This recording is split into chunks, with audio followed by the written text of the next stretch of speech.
Hello everyone, welcome back to my channel. And today I'm going to make headband or bandana and scrunchie. Sige aina kano tawe. Siya chen pun badayang season na badayang ulam mani ako siya season na mani. Sidi ay chen gini ba to? Ay chen gi. Ado sige size sida dum sarani sida gi lauraga measurement to atuga scrunchie amaga sage to bani ngasi try taurage do kamaina kano results lak bano do yengasi. How are see? All the choices you made, did you make them again? Aina season ado ise headband gi damakti sigi season narani kuchena na amuma free to the season agrabane ba si season narani atuga scrunchie gi damakti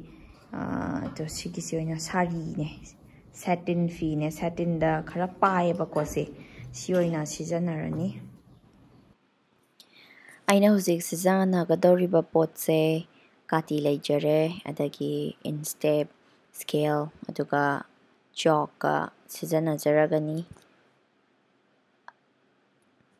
ado I hujik measurement laure measurement se 21 inch da adum thamjare aduga kitang allowance hapaga adum aina chang do lojaraga kakpane aduga pin se season araga phabire kaiginodi kuchen chen danaba sina faraga thamnaba gidamak pin se season araga kano tawre hold tawraga thame aduga measurement do moi fajana on aina measure logiba 21 inch do I mark tawre chalk sijanaraga aduga mark loinamak tawbirani chalk sijanaraga aduga siloraba matungda fajana scale na yekthopirani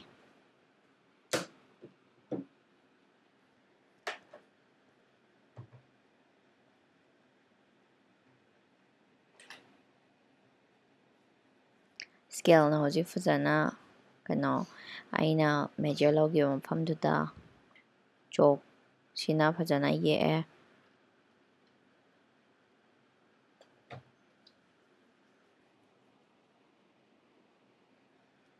sige aba matungda allowance kitang thamaga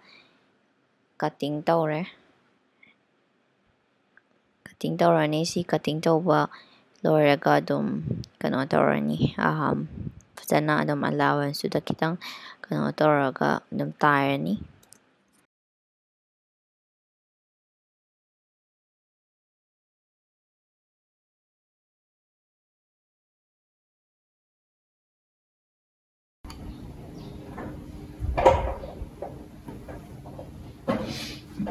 Kiri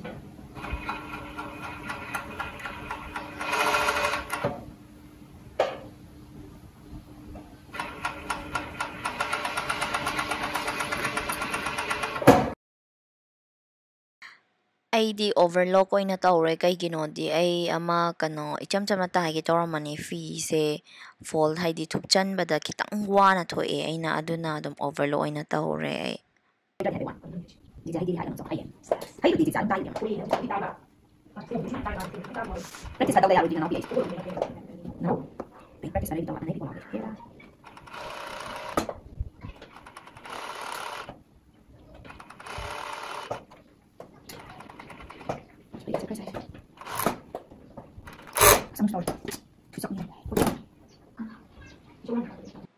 Sina hoji ai scrunchie sembagi measurement ni lojari base ado aina si kano length sang badi 18 inch lojabani aina aduga pakpana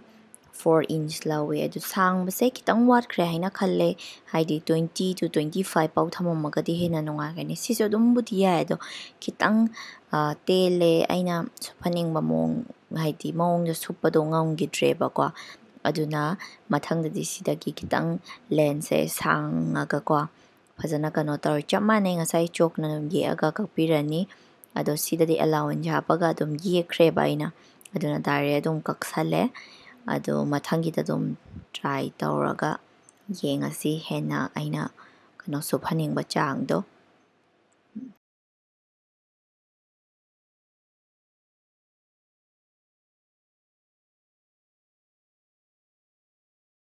ꯁꯝ ꯄꯨꯟꯅꯕ rubber band ꯄꯣꯔꯥ ꯀꯩꯅꯣꯗꯣ ꯑꯩ black ꯀꯂꯔꯒꯨꯝꯕꯗꯣ ꯂꯩꯇꯦꯕ ꯑꯗꯨꯅ ꯁꯤ ꯏꯆꯝ ꯆꯝꯕ ꯑꯗꯨꯝ ꯐꯤꯗꯒ ꯇꯥꯏꯕꯗ ꯍꯥꯞꯅꯕꯁꯦ ꯑꯗꯨꯝ ꯄꯤꯛꯇꯛ ꯇꯧꯕꯁꯦ ꯁꯤꯖꯤꯟꯅꯖꯔꯅꯤ ꯁꯤꯗ ꯇꯥꯏꯁꯜꯂꯒ ꯑꯗꯨꯝ ꯁꯦꯝꯃꯅꯤ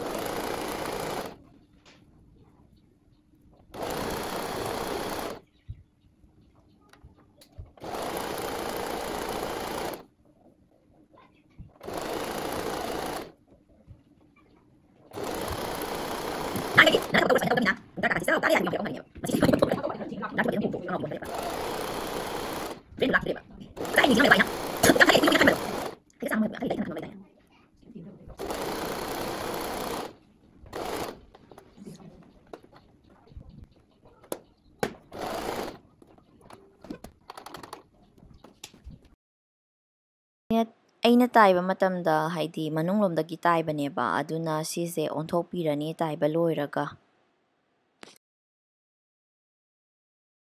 ꯑꯗꯨꯒ ꯁꯤꯒꯤ ꯂꯣꯏꯁꯤꯜꯂꯛꯄꯒꯤ ꯃꯆꯤꯟꯗꯣ ꯍꯥꯏꯗꯤ ꯑꯃꯅ ꯍꯥꯏꯐꯦꯠ ꯊꯨꯞꯆꯟꯕꯤꯔꯒ ꯑꯃꯗꯨꯅ ꯍꯥꯏꯗꯤ ꯃꯅꯨꯡꯂꯣꯝꯗ ꯀꯛ ꯏꯟꯖꯜꯂꯒ ꯁꯤꯗ ꯑꯗꯨꯝ ꯑꯩ ꯀꯩꯅꯣ ꯌꯦꯇꯨꯝꯅ ꯑꯗꯨꯝ ꯇꯥꯏꯔꯦꯕ ꯑꯩꯗꯤ ꯍꯥꯏꯗꯤ ꯃꯆꯤꯟꯗꯨ ꯎꯗꯅꯕ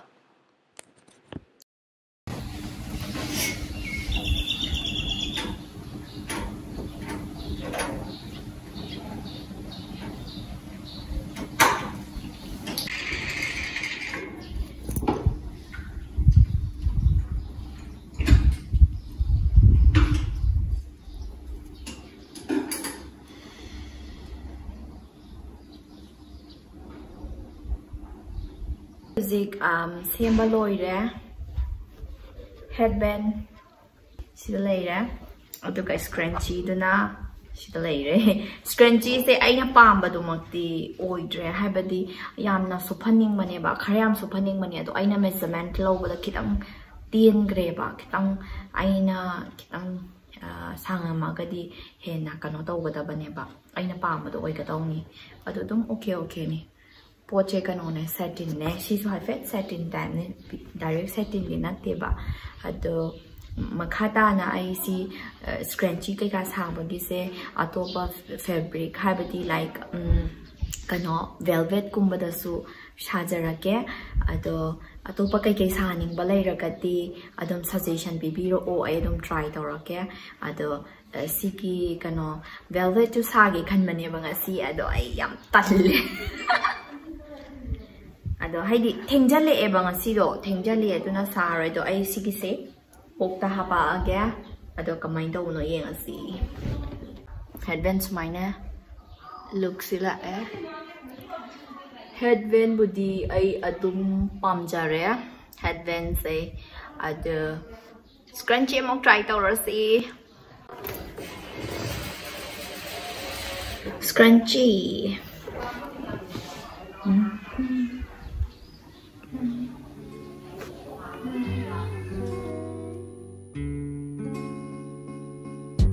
Slowly kisses passing by the river. Have been missing your strawberry. Scrunchy gi look se sumaina lae aigidi samse khara thick oibanina ko samse loina ma punjalaga haidi pulap kano pullak taragati sisi kitang ju pikkibagi ko kano aina pamba look to fangba watle na khalleba ado sumaina half oina pullaga budi look adum phange aina pamjaba do haidi phajana sumaina khara shuppaga ga tabase adum half oina pullaga di to ado next ai velvet ke ka topa fabric khara da try dorake aduna ngasigidi matang sida lotion jarage adu makhata ba topa makhal mayam kano semba yaba haidi DIY ko adu makhal mathel mayam ma idea leiraga so dum suggest to biramo mayam aduna kainara siamo bye